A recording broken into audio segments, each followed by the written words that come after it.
유성룡의 바보 형, 동생을 살리고 나라를 구하다. 일부 서막, 명재상과 바보 형. 1590년대 조선. 임진왜란이 일어나기 얼마 전의 풍경입니다. 겉으로는 평온해 보였지만 사실 조정 안팎에는 긴장과 불안이 가득했습니다. 선조시대, 하지만 선조는 결단력보다는 의심이 많고 우유부단하다는 평가가 많았습니다. 신하들은 파벌을 이루어 다투고 국방은 허술했습니다. 그런 혼란 속에서 돋보이는 한 인물이 있었습니다. 바로 젊은 재상 유성룡. 그는 학문이 깊을 뿐 아니라 실무에도 능했고 외교 문제까지 책임졌습니다. 그의 머리에서 나온 정책들로 나라를 지탱했습니다. 일본과의 긴장 완화 협상, 명나라와의 관계 조율, 병력 정비와 장수 발탁까지. 특히 그는 이순신 장군을 발탁한 인물이기도 했습니다. 후일 임진왜란에서 이순신이 나라를 구하게 된 배경에는 바로 유성룡의 안목이 있었습니다. 그만큼 그의 존재감은 대단했습니다. 당시 일본과 중국에서도 유성룡의 이름을 알 정도였으니까요. 조선에는 유성룡이라는 재상이 있다. 그 말은 곧 경계하고 두려워해야 할 인물이 있다는 뜻이었습니다. 하지만 이 집안에는 정반대의 평가를 받는 한 인물이 있었습니다. 바로 유성룡의 친형 유울룡. 사람들은 그를 바보 유씨라 불렀습니다. 밭일을 시켜도 곡식보다 풀을 베고 재산을 맡겨도 허둥대고 친척들 사이에서도 존중받지 못했습니다. 결국 동생 집에 얹혀 살게 되었고 마을 사람들은 그런 그를 손가락질하며 비웃었습니다. 저희는 천치야, 바보야. 그러나 동생 유성룡은 생각이 달랐습니다. 형은 형이다. 바보가 아니다. 그는 집안 사람들을 단속해 형을 함부로 대하지 못하게 하고 후원의 별채를 마련해 형이 조용히 살도록 배려했습니다. 형은 늘 그 별채 안에서 책을 펼쳐들고 있었습니다. 사람들은 바보가 무슨 글을 읽느냐, 흉내만 낼 뿐이라며 조롱했지만 책장 넘어가는 그 소리에는 사실 남다른 깊이가 숨어 있었습니다. 그런데 이 바보 형이 어느 날 뜻밖의 제안을 합니다. 과연 무슨 일이었을까요? 2부 뜻밖의 제안, 바둑판 위의 반전. 어느 날 저녁, 유성룡은 모처럼 한가한 시간을 얻었습니다. 온종일 국사를 다루고 돌아온 그는 사랑채에 앉아 차를 마시며 숨을 고르고 있었습니다. 그때 드물게도 형이 별채에서 나와 사랑채로 걸어왔습니다. 유성룡은 놀라 반겼습니다. 형님, 어서 오십시오. 자주 뵙지 못해 늘 죄송합니다. 형은 허허 웃으며 말했습니다. 한 집에 있으면서도 아우 얼굴 보기가 어렵구나. 오늘은 모처럼 이야기나 나눌까 싶어 나왔네. 둘은 이런저런 대화를 나누었습니다. 가벼운 안부에서 시작해 세상 돌아가는 이야기까지. 그러다 형이 문득 뜻밖의 화제를 꺼냈습니다. 그런데 아우, 자네가 바둑을 잘 둔다지? 나와 한판 두어보세. 유성룡은 순간 귀를 의심했습니다. 예? 형님께서 바둑을요? 그 자신은 조선에서 바둑 실력으로 이름난 국수였습니다. 임금 앞에서도 바둑을 두어 칭찬을 받은 적이 있을 만큼의 고수였습니다. 그런데 천치라 불리는 형이 바둑을 두겠다고 하니 당혹스러울 수밖에 없었습니다. 그러나 형의 표정은 진지했습니다. 유성룡은 형의 마음을 상하게 할까 싶어 곧 미소를 지으며 대답했습니다. 좋습니다. 형님과 한판 두어보죠. 하인들이 바둑판을 들고 오자 그들은 속으로 눈이 휘둥그레졌습니다. 아이고, 천치 형님이 대감마님과 바둑을 둔다고? 소문은 금세 집안에 퍼졌고 하인들은 몰래 기웃거리며 술렁거렸습니다. 첫 번째 판, 바둑판 위에 돌이 올려졌습니다. 형은 흑돌을, 동생은 백돌을 잡았습니다. 처음에는 유성룡도 대충 두었습니다. 형이 얼마나 두겠는가. 그러나 몇 수가 지나자 이상했습니다. 형의 돌은 얼핏 허술해 보였지만 전체 흐름을 감싸며 빈틈이 없었습니다. 작은 싸움은 양보하면서도 큰 집을 차지하는 수가 이어졌습니다. 유성룡은 점점 진지해졌습니다. 이마에 땀이 맺혔습니다. 결과는 형의 한 집 반승. 두 번째 판, 유성룡은 오기가 발동했습니다. 이번에는 진심으로 두어야겠다. 첫 착전부터 심혈을 기울였지만 형의 수는 다시 그의 허점을 찔렀습니다. 결국 2집 반 차이로 또 패배. 세 번째 판. 이번에는 눈빛이 달라졌습니다. 그는 숨소리조차 가다듬으며 혼신의 힘을 다했습니다. 그러나 형의 수는 이미 그의 기세를 꺾어버렸습니다. 마침내 유성룡은 불개패를 선언하고 바둑판에 손을 놓았습니다. 형은 조용히 웃으며 말했습니다. 아우야, 세상을 살아갈 때는 항상 자기를 돌아보고 남을 생각해야 하네. 무엇을 잘한다고 교만해져선 안 되지. 지위와 권세가 높아질수록 더욱 몸과 마음을 삼가야 하네. 그 순간 유성룡은 큰 충격을 받았습니다. 자신도 형을 바보로만 여겼지만 오늘 눈앞에 드러난 것은 큰 지혜를 감춘 현자였습니다. 형의 진짜 지혜는 여기서 멈추지 않았습니다. 바둑판의 반전 뒤에는 나라의 운명을 바꾸는 더 큰 사건이 기다리고 있었으니까요. 3부. 예언. 사흘 뒤 찾아올 손님. 바둑판을 정리하던 그날 밤, 형 유울룡이 문득 심각한 표정을 지었습니다. 아우야, 사흘 뒤 금강산 유점사에서 왔다는 중이 너를 찾아올 것이네. 그 중은 사랑채에 재우지 말고 내 별채로 보내게. 유성룡은 멍하니 형을 바라보았습니다. 예? 형님, 어찌 그런 말씀을. 형은 더 묻지도 따지지도 말라는 듯 고개를 끄덕였습니다. 꼭 그렇게 하게. 그 중은 분명히 사흘 뒤에 올 것이네. 그날 밤 유성룡은 잠을 이루지 못했습니다. 정말로 중이 찾아올까? 형님이 평소와 달리 확신에 차 있었는데. 세월 동안 함께 살아온 형이지만 그는 형의 속내를 알지 못했습니다. 혹시 형은 미친 게 아닐까? 하는 의심이 스치기도 했습니다. 그러나 동시에 묘한 불안감이 그를 사로잡았습니다. 사흘 동안 그는 국정에 나서도 마음이 불안했습니다. 회의 자리에서조차 고개를 끄덕이는데 그치고 생각은 온통 형의 말에 머물렀습니다. 사흘 뒤라 했는데 정말 그때가 되면 무슨 일이 일어날까? 그리고 드디어 그날이 다가왔습니다. 형의 예언은 과연 적중할까요? 사흘 뒤 찾아온 손님은 모두를 놀라게 합니다. 4부. 첩자의 정체, 별채의 술자리. 사흘째 저녁, 해가 저물고 집안에 어둠이 깔릴 무렵 대문을 두드리는 소리가 울렸습니다. 쿵, 쿵, 쿵. 하인이 대문을 열자 한 사내의 굵은 목소리가 들려왔습니다. 나무 아미타불. 소승이 대감께 문안 올립니다. 그는 키가 훤칠하고 체격이 건장한 승려 차림이었습니다. 등에는 바랑을 쥐고 검은 먹장삼에 가사를 걸쳤습니다. 겉보기엔 수많은 절을 떠돌아온 여행 승려의 모습이었습니다. 유성룡은 마루에 앉아 창을 열고 내다봤습니다. 어느 절에서 오셨습니까? 예, 금강산 유점사에서 왔습니다. 그 대답을 듣는 순간 유성룡의 가슴은 철렁 내려앉았습니다.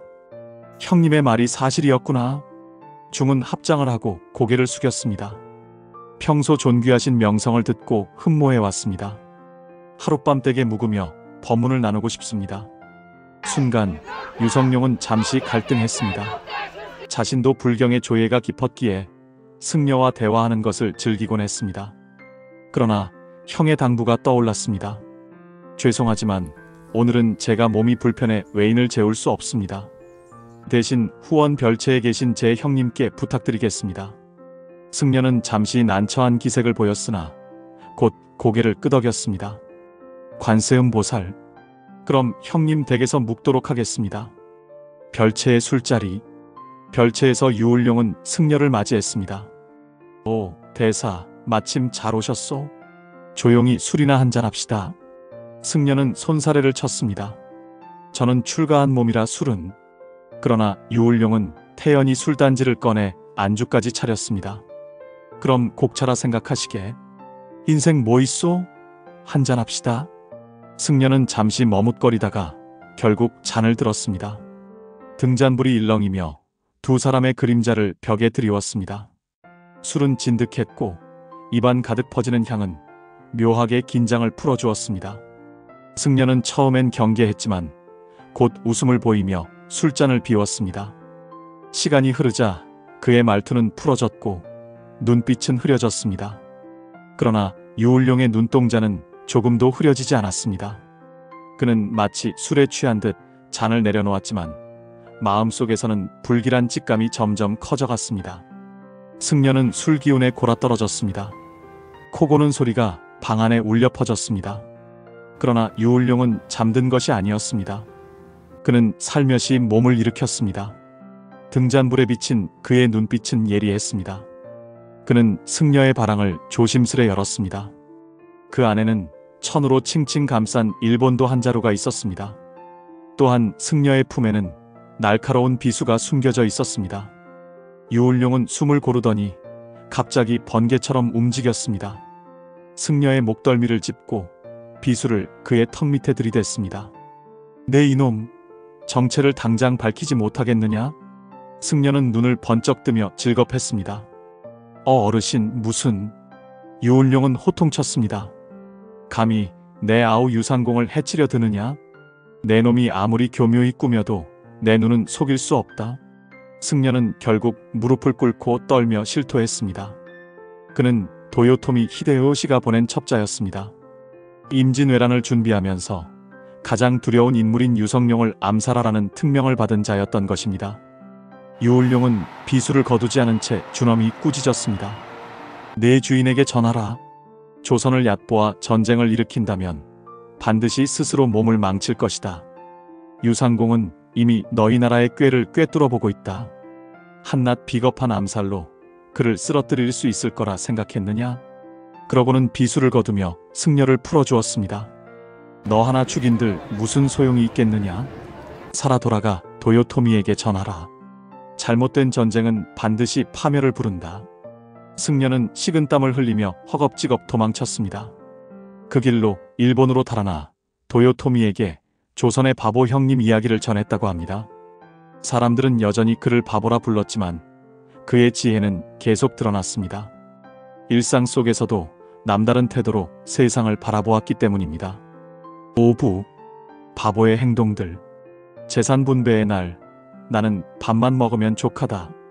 종가 대청마루 사람들이 모여 앉아 서류를 나누고 있습니다.